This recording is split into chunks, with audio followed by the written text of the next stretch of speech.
I'm laying on the ground, bitch. That is the face of fragile masculinity.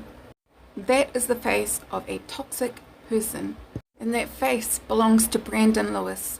And Brandon Lewis has gone out of his way to target my posts and to relentlessly harass and bully me. Now you might think that he's just another racist white male, but Brandon is more than that. Brandon's issues are deep and they stem from low self-esteem and immeasurable insecurities. So why does he take this out on me? Because not only am I Māori, but I'm a woman. And he believes I should know my place and stay in it. I'm a Māori woman who's educated, confident and attractive.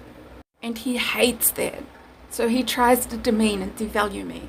He believes if he does it enough, that I'll believe his harmful words and I'll get off TikTok. I started to gain a following in late June. And Brandon was one of the first white males that was leaving very racist, very degrading, very derogatory comments on my page in an attempt to discredit me, distract from me and my message, and to silence me. I blocked Brandon in September, and I never thought about him again until he came up on this new account, on my main account, leaving racist comments today. And I discovered that his previous account had been banned. And his first thought when he saw me on his For You page on his new account was to leave hateful comments, to wind me up. Because to him this is like some courting ritual. I'm not flirting with you, Brandon. I despise you. I wouldn't come anywhere near you. And you think that eventually your words are going to affect me and I'm going to feel like I'm beneath you? And these attacks, these constant attacks, are an attempt to bring me down in the hopes that I will start believing what he's saying to me and I will feel inferior to him. It's a way to hide his own feelings of inferiority. And when I call him out, he tries to joke about it. I'm not stalking you, I'm just winding you up. But you're not trying to wind me up. You're trying to hurt me. You want to hurt me so I feel weak. Well, guess what, Brandon? You're not winding me up. You're not hurting me. You are stalking me. And I can see through your tactics. Not only do I have a BA and a postgraduate diploma in psychology, and I'm doing my master's in psychology, so I understand human behavior, Brandon, but I was raised by my mother, a counselor, who taught me to identify toxic traits and behavior in people. And so while I may be able to identify toxic traits and harmful behavior in people, not everybody can. And that's what makes people like Brandon dangerous. Just look at what he's done to me, a stranger that he found on TikTok in June.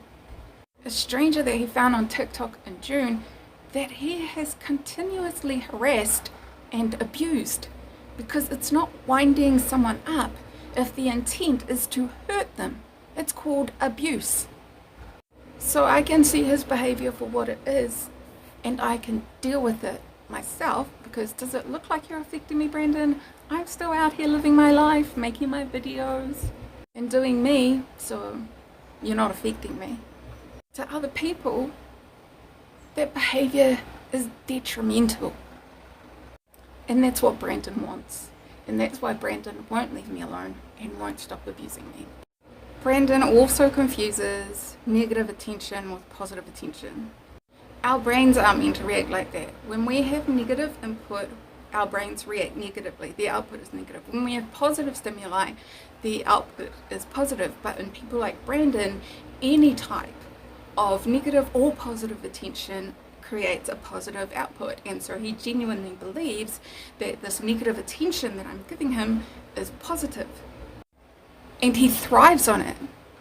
That's why he leaves comments like this, not realizing that he's not winding me up, he's not living in my head rent-free, and I'm actually using his behavior to now make this mini-series and expose toxic traits and how to identify them and why Brandon is the way he is and how it stems from his feelings of inadequacy, his insecurities, and his extremely low self-esteem.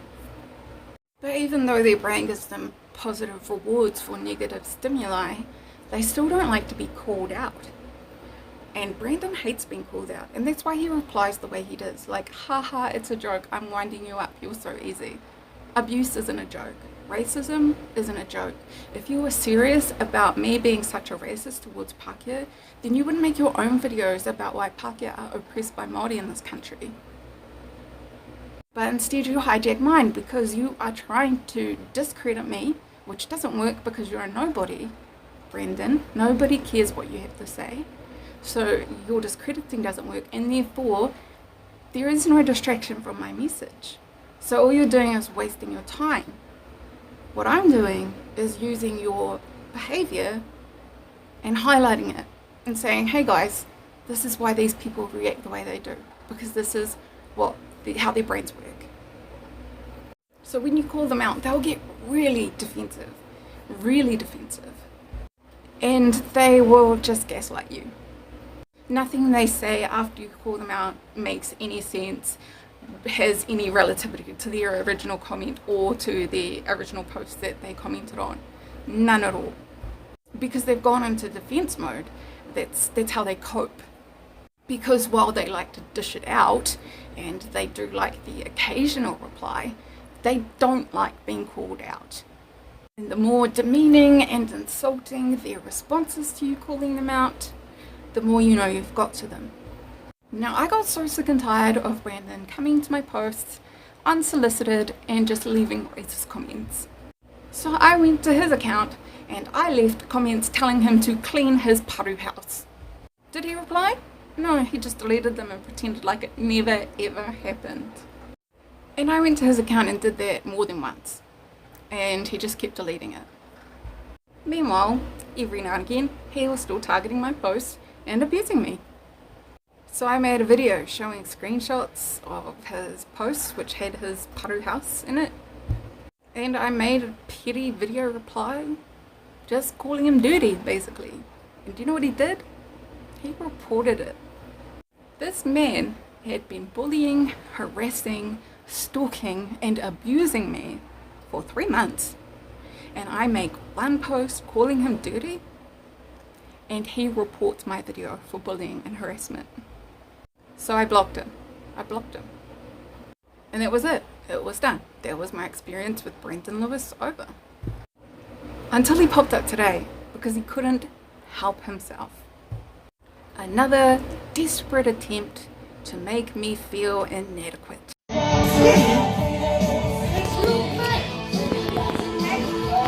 I'm laying on the ground, bitch. So I made a response video, and the funniest thing is that I've used that video to respond to almost everyone who said you're racist. And it's a video and it says, if I offended any white people here tonight, I was talking about racist white people, if you're offended, then you're the person I was talking to. And he was like, oh, you made a video reply to me. I was like, I've used that 3 other times before I replied to you. But it genuinely made him feel special that I made this video response to him, when in actuality I recorded that like 2 weeks ago initially to respond to somebody else 2 weeks ago, and then I've just recycled it about 3 or 4 times since then. And if he doesn't believe me, if you don't believe me, Brandon, you can go and look at my account and you can look at my backup and see how many times I've used it. And that's how we get to this point. Wind me up. You're abusing me, Brandon. That's what you're doing. You're abusing me and you're stalking me, and I've had enough and I'm exposing you. For him thinking it's a compliment that I use this reply that I used on others, that I made before Christmas on my main account. Now he tells himself that I especially and specifically made that reply to him to make himself feel special, like I went out of my way to make a video in my bikini for him. When in actuality, I just recycled a video that I made 2 weeks ago that I also used in other responses on this account. And you're not special. But again, it's a coping mechanism. It's how Brandon and people like Brandon cope with being called out. It's a defensive response that they believe will help protect them mentally and emotionally, when all it actually is telling themselves lies to make themselves feel better. And is that sad? Yeah, it is, but I don't feel sorry for him. because he's been stalking me and abusing me for months. So can we help people like Brendan? No, we can't. Not unless we're therapists, if we're psychologists or psychiatrists. And even then, unless Brendan wants help and seeks help to change, then even licensed therapists, psychologists and psychiatrists aren't going to make a difference.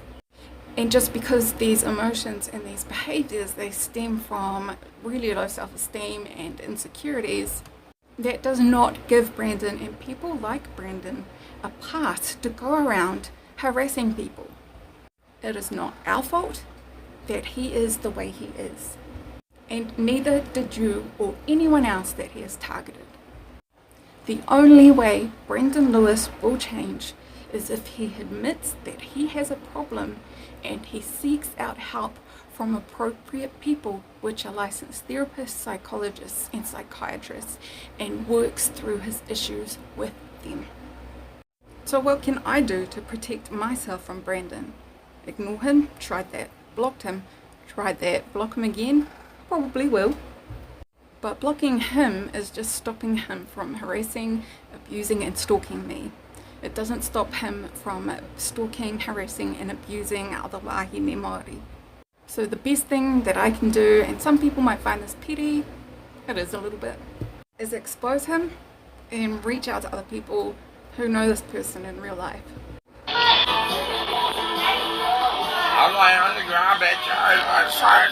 Someone out there knows Brendan in real life.